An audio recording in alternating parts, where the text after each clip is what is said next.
Chapter 5. The Storm and What Came of It. It was nearly 3 weeks after their landing that the Dawn Treader was towed out of Narrow Haven Harbor. Very solemn farewells had been spoken, and a great crowd had assembled to see her departure. There had been cheers and tears, too. When Caspian made his last speech to the Lone Islanders and parted from the Duke and his family, but as the ship, her purple sails still flapping in the wind, idly drew further from the shore, and the sound of Caspian's trumpet from the poop came fainter across the water, everyone became silent. Then she came into the wind. The sail swelled out and tug cast off and began rowing back. The first real wave ran up under the Dawn Treader. She was a live ship again. The men on duty went below. Drurian took the first watch on the poop, and she turned her head eastward round the south of Arva. The next days were delightful.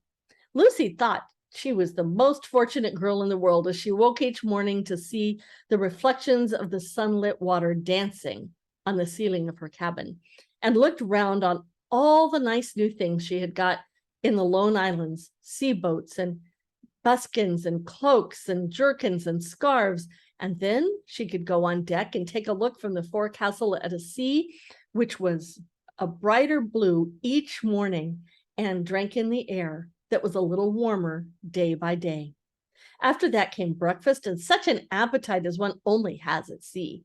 She spent a good deal of time sitting on the little bench in the stern playing chess with Reepicheep.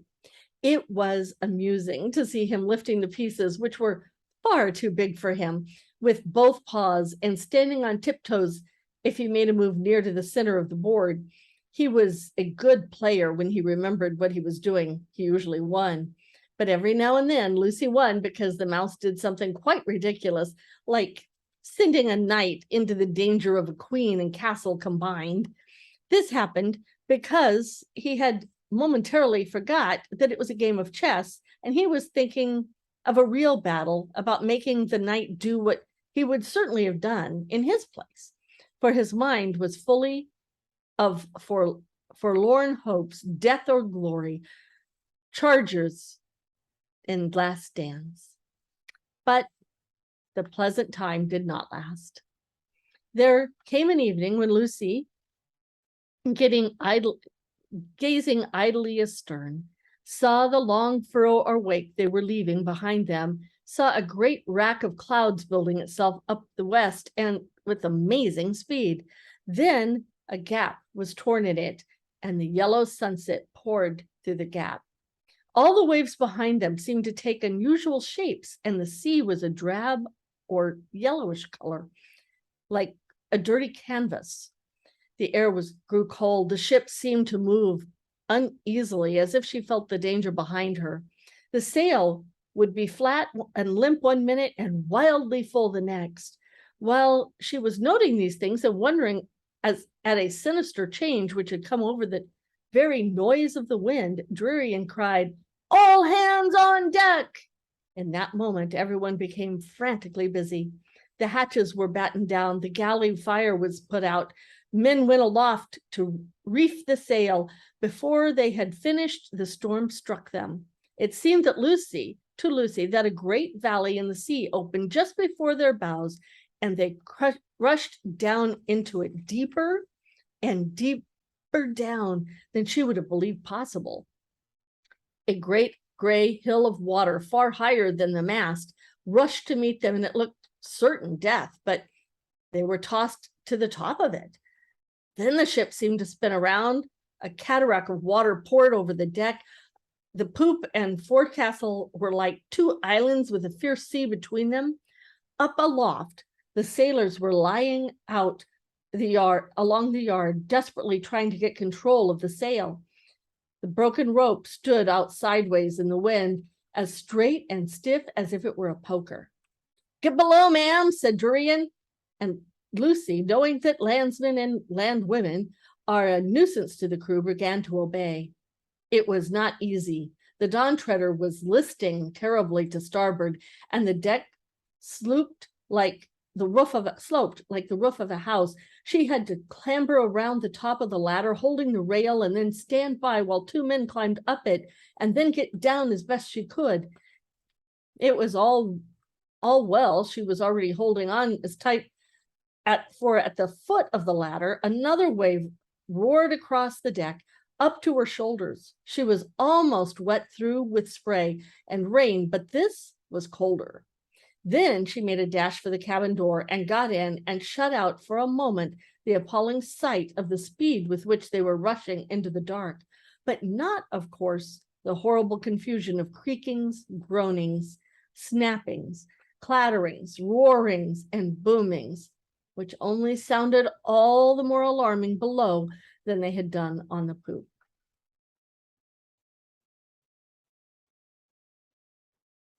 All the next day and all the next, it went on. It went on until one could hardly even remember a time when it hadn't been. And there always had to be 3 men on the tiller, and it was as much as they could do to keep any kind of a course. And there always had to be men on the pump. And there was hardly any rest for anyone, and nothing could be cooked and nothing could be dried. And one man was lost overboard, and they never saw the sun. When it was over, Eustace made the following entry in his diary. September 3, the first day for ages when I've been able to write. We have been driven before a hurricane of 13 days and nights. I know that because I kept a careful count, although the others all say it was only 12. Pleasant to be embarked on a dangerous voyage with people who can't even count right. I have had a ghastly time, up and down enormous waves, hour after hour, wet to the skin, and not even an attempt to give us proper meals. Needless to say, there's no wireless or even a rocket, so no chance of signaling anyone for help. It all proves that I keep on telling them the madness of setting out on this rotten little tub like this. It would have been bad enough even if one was with decent people instead of friends in human form. Caspian and Edmund are simply brutal to me. The night we lost our mast, there's only a stump left now. Though I was not at all well, they forced me to come out on deck and work like a slave. Lucy shoved her oar in by saying that Reepicheep was longing to go, only he was too small. I wonder she doesn't see that everything that little beast does is for the sake of showing off. Even at her age, she ought to have that amount of sense. Today, the beastly boat is level at last, and the sun's out, and we've all been jawing about what to do. We have food, enough, pretty hearty stuff, most of it, to last for 16 days. The poultry were all washed overboard. Even if they hadn't been, the storm would have stopped them laying. The real trouble is the water. 2 casks seem to have got a leak knocked in them and are empty. Darny inefficiency again. On short rations, half a pint each day, we've got enough for 12 days. There's still a lot of rum and wine, but even they realize it would only make them thirstier. If we could, of course, the sensible thing would be to turn west at once and make for the Lone Islands, but it took us 18 days to get where we are, turning like mad with a gale behind us. So even if we got an east wind, it might take us far longer to get back. And at present, there's no sign of an east wind. In fact, there's no wind at all. As for rowing back, it would take far too long, and Caspian says the men couldn't row on half a pint of water a day. I'm pretty sure he's wrong. I tried to explain that perspiration really cools people down, so a man would need less water if they were working. He didn't take any notice of this, which is always his way when he can't think of an answer. The others all voted for going on in the hope of finding land. I felt it my duty to point out we don't know there was any land, and tried to get them to see the dangers of wishful thinking. Instead of producing a better plan, they had to cheek to ask me what I proposed. So I just explained coolly and quietly that I had been kidnapped and brought away to this idiotic voyage without my consent. It was hardly my business to get them out of their scrape. September 4, still becalmed, very short rations for dinner, and I got less than anyone. Caspian is very clever at helping and thinks I don't see. Lucy, for some reason, tried to make up to me by offering me some of hers, that interfering prig. Edmund wouldn't let her. Pretty hot sun, terrible thirsty all evening. September 5, still becalmed and very hot. Feeling rotten all day, and I'm sure I've got a temperature. Of course, they haven't the sense to keep a thermometer on board. September 6th, a horrible day. Woke up in the night knowing I was feverish and must have a drink of water. Any doctor would have said so. Heaven knows I'm the last person to try to get any unfair advantage, but I never dreamed that this water rationing would be meant to apply to a sick man. In fact, I would have woken the others up and asked for some, only I thought it would be selfish to wake them up. So I just got up and took my cup and tiptoed out to the black hole we slept in, taking great care not to disturb Caspian and Edmund, for they've been sleeping badly since the heat and the short water began. I always tried to consider others, whether they're nice to me or not. I got out all right, I got out all right into the big room, if you call it a room, where the rowing benches and the luggage are. The thing of water is at the end. All was going beautifully, but before I'd drawn a cupful, who should catch me but that little spy Reepicheep. I tried to explain that I was going on deck for a breath of air. The business about the water had nothing to do with him, and he asked me why I had a cup. He made such a noise that the whole ship was roused.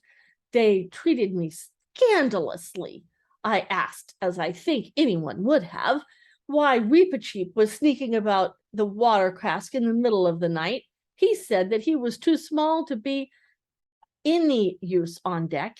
He did sentry over the water every night so that one more man could go to sleep. Now comes the rotten unfairness. They all believed him. Can you beat it? I had to apologize, or the dangerous little brute would have been at me with his sword. And then Caspian showed up in his true colors as a brutal tyrant and said out loud for everyone to hear that if he found anyone stealing water in the future, he would get 24. I didn't know what he meant until Edmund explained to me. It comes in the sort of books those privacy kids read after this cowardly threat. Caspian changed his tune and started being patronizing. Said he was sorry for me and that everyone felt just as feverish as I did, and we must all make the best of it, etc., etc. Odious suck-up prig. Stayed in bed all day today. September 7. A little wind today, but still from the west. Made a few miles eastward with part of the sail set on what Drinian calls the jury mast. It means the bowsprit set upright and tied, they call it lashed, to the stump of the real mast. Still terribly thirsty. September 8th. Still sailing east. I stay in my bunk all day now, and no one except Lucy till the two friends come to bed. Lucy gives me a little of her water ration. She says girls don't get as thirsty as boys. I had often thought this, but it ought to be more generally known at sea. September 9. Land in sight, a very high mountain a long way off to the southeast. September 10. The mountain is bigger and clearer, but still a long way off. Gulls again today for the first time since, I don't know how long. September 11. Caught some fish and had them for dinner. Dropped anchor about 7 p.m. in 3 fathoms of water in a bay of this mountainous island. That idiot Caspian wouldn't let us go ashore because it was getting dark and he was afraid of savages and wild beasts. Extra rations, water rations tonight. What awaited them on the island was going to concern Eustace more than anyone else, but it cannot be told in his words because after September 11, he forgot about keeping his diary for a long time. When morning came with a low gray sky, but very hot, the adventurers found they were in a bay encircled by such cliffs and crags that it felt like a Norwegian fjord. In front of them, the head of the bay, there was some level land heavily overgrown with trees that appeared to be cedars, through which a rapid stream came out. Beyond that, there was a steep ascent ending in a jagged ridge, and behind that, a vague darkness of mountains, which ran into dull-colored clouds so that you could not see their tops. The nearer cliffs at each side of the bay were streaked here and there with lines of white, which everyone knew to be waterfalls, though at a distance they did not show any movement or make any noise. Indeed, the whole place was very silent, and the water of the bay smooth as glass. They reflected every detail of the cliffs. The scene would have been very pretty in a picture, but was rather oppressive in real life. It was not a country that welcomed visitors. The whole ship's company went ashore in 2 boatloads, and everyone drank and washed and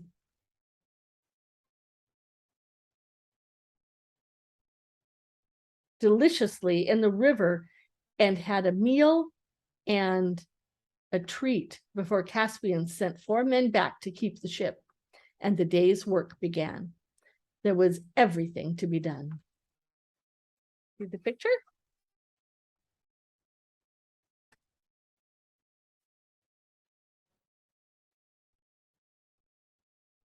The casks must be brought ashore and the faulty ones mended if possible and refilled. A tree, a pine, if they could get it, must be felled and made into a new mast sail. Sails must be repaired.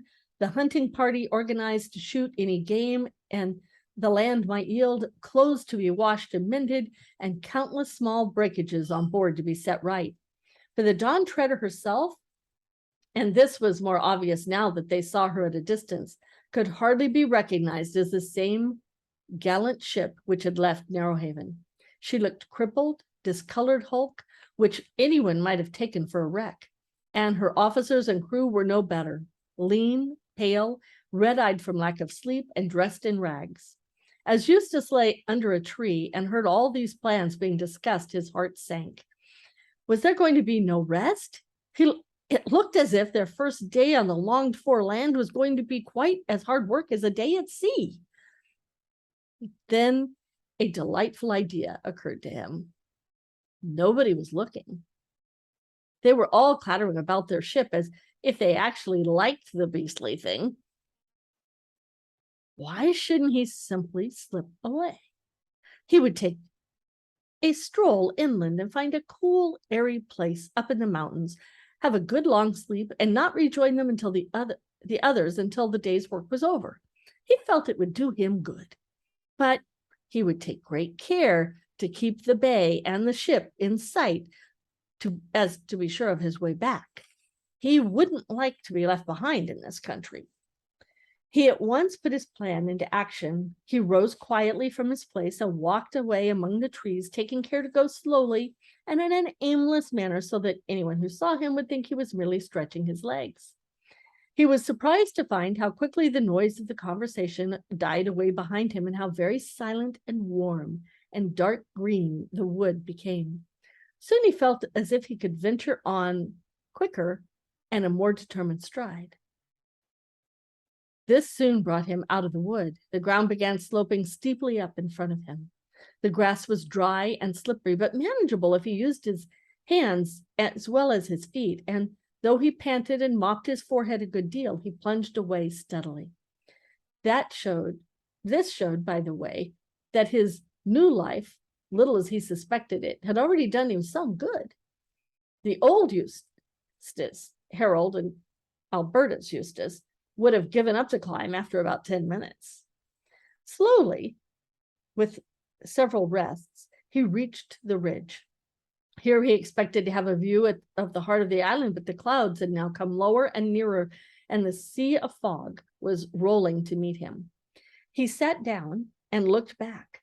He was now so high that the bay looked small beneath him, and miles of sea were visible. Then the fog from the mountains closed in all around him, thick but not cold, and he lay down and turned away, and that to find the most comfortable position to enjoy himself. But he didn't enjoy himself, or not for very long. He began, almost the first time in his life, to feel lonely. At first, this feeling grew very gradually, and then he began to worry about the time.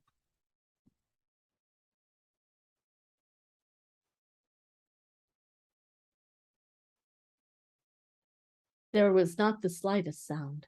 Suddenly it occurred to him that he might have been lying there for hours. Perhaps the others had gone. Perhaps they'd let him wander away on purpose, simply in order to leave him behind. Would they do that?